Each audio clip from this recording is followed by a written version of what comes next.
I'm Joseph Gagne, and I'm a doctoral student at Laval University in Quebec City, and I study Canadian history. Now, I'm standing next to the St. Joseph River in Michigan. What does Michigan have to do with Canadian history, you might ask? Well, let me show you. Not many people realize that under French rule over 250 years ago, the whole of the Great Lakes region had belonged to Canada. The St. Joseph River was just one of the many river roads that French colonials used to get around the continent. Indeed, thanks to waterways, New France spread from Acadia to the Maritimes, down the St. Lawrence Valley to the Great Lakes, and finally, down the Mississippi Valley all the way to Louisiana.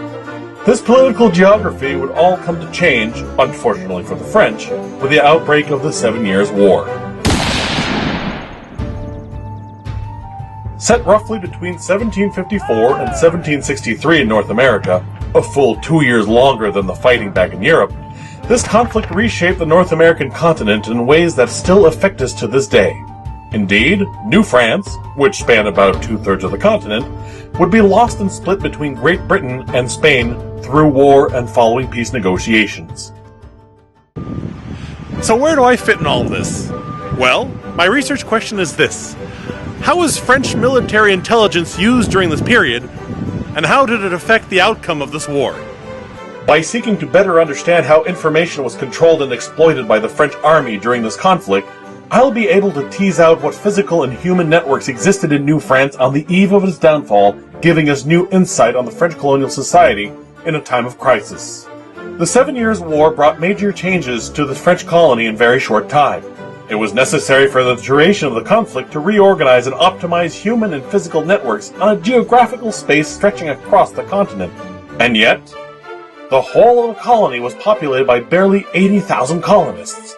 And let's not forget the effect of this war on the native people of Canada.